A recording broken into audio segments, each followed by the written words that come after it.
And another thing that's been sticking in my brain for a little while now, everybody was on about Donald Trump has to be more presidential. He has to act more presidential. And granted, he's definitely a little rough around the edges. But thank you very much, everybody.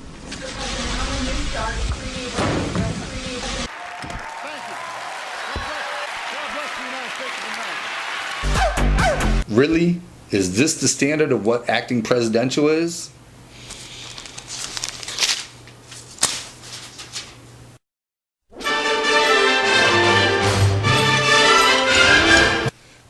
Hello everybody, welcome back, and now we got the next exciting segment for you. Hold on to your britches, if you will.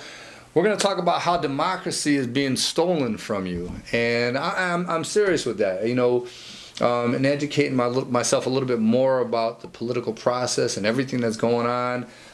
It is amazing how they are continually trying to negate democracy in a democratic society. It's really kind of a little bit mind-boggling. We're going to start with the current campaign, and we'll go backwards a little bit. Both sides are guilty of this. You know, first of all, of course, you know, most of you know, politics is a lot like the World Wrestling Federation. You know, they beat the heck out of each other, and they hate each other and can't stand each other in front of us when the lights are on. But then afterwards, they go in the back and, you know, have a beer, or in the case of politics, a round of golf, or kill somebody or something like that. But so at the end of the day, they really are colluding. I don't want to say against us, but you know, in a lot of ways, it really seems like they are kind of colluding against us. Now, let's take, like I said, the current election cycle that we have going on here. So, how did both sides did it? But how did the Democrats, for instance, conspire to steal your democracy, if you will? Well, guess what? You Democrats didn't have a choice but to vote for Hillary Clinton. You weren't given another choice. I mean, really, seriously? They ran a 72-year-old socialist that no one had ever heard of before this election against Hillary. Bernie Sanders, really? Wasn't he the guy in the balcony at the Muppets? It was a very good year for small town girls. Soft summer nights. Oh, yes. No one had heard of this guy before. But guess what? People started to feel the burn. People really came out and voted for him. Now, a good part of it was just because people can't stand Hillary. I mean, she's one of the most hated candidates to ever run for office. She can't fill a bingo hall while Trump is busy selling out like a rock star everywhere he goes. But, so now, Bernie is making ground. He's doing things. How else did they cheat you out of your democracy? How did they make sure that this woman was anointed as queen of the United States? Now, she hasn't gotten the crown yet, but that's what they're working towards, right? Of course. Now, I mentioned a little bit in the top 10 list, there was a general fund of hundreds of millions of dollars that was supposed to be divided evenly between the primary candidates, which would, on the Democratic side, which of course would be Bernie and Hillary. That didn't happen. All of that money went straight to Hillary Clinton. All of it. They had to stack the deck against a 72-year-old socialist just to get this lady going. Additionally, superdelegates. There are a possibility of 714 superdelegates. Hillary, right from the beginning, in her hip pocket, over 570 superdelegates. That's an impossible edge to overcome. That would be like me playing you in a game of horse, and I spot you the H, the O, the R, and the S. What's the chance that I'm going to win that game? The deck was stacked, and stacked heavily. Then, of course, there was the blessed gift of the emails. There have been many gifts of these exposed emails, but these pertain to the DNC conspiring against Bernie Sanders. Right there in black and white, any way that they could to get an edge on this guy to make sure that... Now, see, the DNC is supposed to work for both parties. Understand that. It's supposed to work for both of them equally. That's not what happened here. And then they had to fire 5 people. Debbie Wasserman Schultz was one of them. And what happens as soon as they fire her? Hillary gives her another position hours later. Boy, I bet she really learned her lesson, didn't she? Good job, Hillary. Now let's go back. This is not the first time that they've made sure that we have no choice of who we're going to vote for. This is not the first time by a long shot. You go back to George W. Bush, right before Barack Obama's candidacy. All right. Now Barack, of course, came into office right after George W. Bush was in office, and George W. didn't have the greatest approval rating, and so now here comes along the first candidacy of Barack Obama. And who do the Republicans decide to run against Barack Obama? John McCain. Now fine, he may be a war hero, and I give any guy credit who is in the military, because you're willing to go into a situation where people are really trying to kill you. They're actually shooting live bullets at you. You are a bad man, so I'll give him that. But by the time he ran against Barack Obama, come on, the guy was a fossil.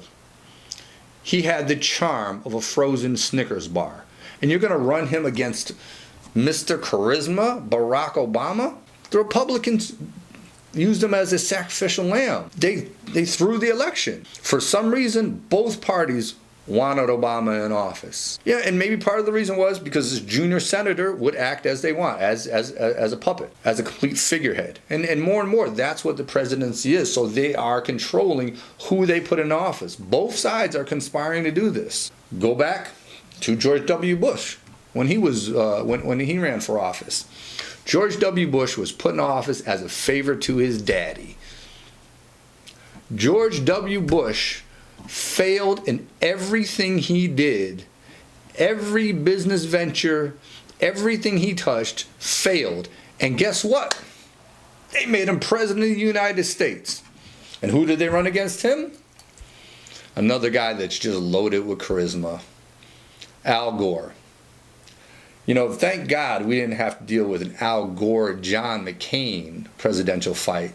We would have all died in front of our TV sets of sheer boredom.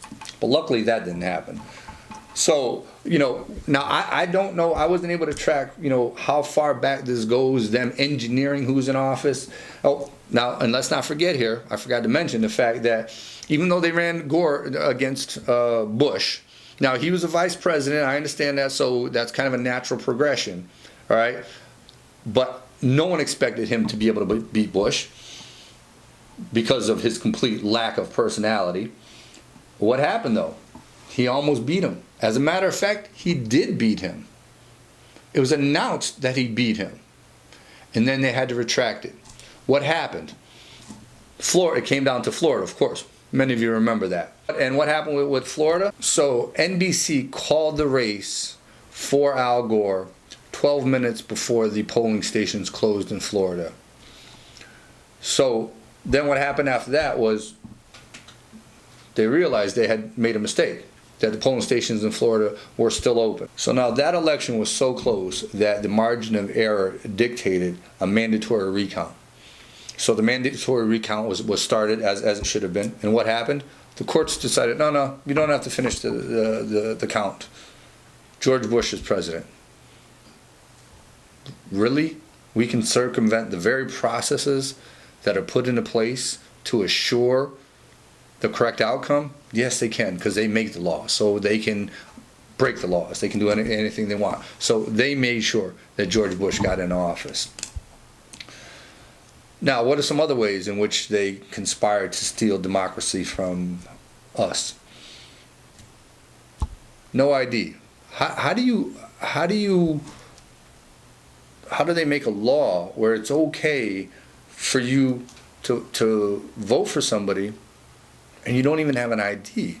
How do they know who you are? This is one of the most ridiculous things I've ever seen. Now, I understand this is primarily a Democratic thing to expand their voting base, but if you can't get together enough to get an ID, I don't want your brain cells doing the voting, because something is wrong. You can't rub together two brain cells to get you to DMV to get an ID. You don't need any say in what happens in our country. Another important fact here that just blew my mind, I just found this out. 75% of the voting machines are backed up by paper ballots. So if a recount is necessary, you can go back and you can count actual paper ballots. 25% of the machines are not backed up by paper ballots. That's huge. Think about it for a minute. 25% of the machines can then be manipulated to any outcome that they want. Wake up, people. You really need to understand what's happening, because before you know it, this society is going to be completely run by that top 1%, and who knows what kind of laws we'll be living under, as it is with this whole multicultural thing and the direction that's going in. That's a nightmare. So people really need to wake up to what's going on, because you're the only chance that we have of turning any of this around. And that kind of brings me to kind of my conclusion on the subject is what needs to be done about it. And one of the things I think is hypervigilance. We have got to be on top of this, whether it's through the internet, through YouTube. YouTube is an amazing medium. I think it's only going to grow.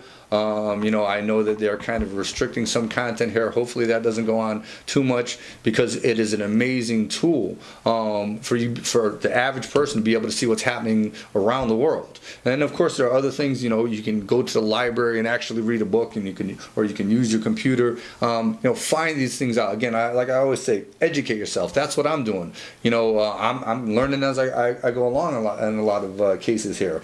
And in this election, if there's a massive voter turnout for Trump, there's no way that they can steal this from him. Make it known, record it. If you go to the voting booth and something funny is going on, record it on your cell phone. Even if you only get audio, record that. Make sure people know what's going on. Make sure that this is fair. Now, I plan on doing a segment exclusively on voter fraud and is it possible? How is it possible? How would it work? So maybe if you tune into that and share that, once it's developed, we can keep an eye on the possibility of voter fraud. Now, right now at this point, I don't know how. I know it's possible because historically it has happened. But how possible is it nowadays? How probable is it? We'll go into that in another segment. And the other thing that we have to do to stop this absolute theft of democracy is we have to get big money donors out of politics. There's no way that you can have a system that has no corruption or cut down on the corruption without getting rid of these big donors. It doesn't make any sense. Think about it, folks.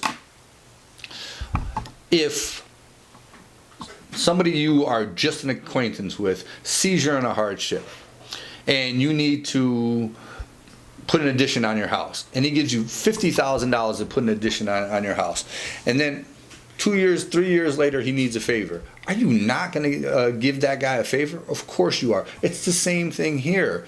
If you dump tens of millions of dollars into a candidate's campaign, you owe them. So that means that you're going to make decisions based on who you owe money to. That makes no sense.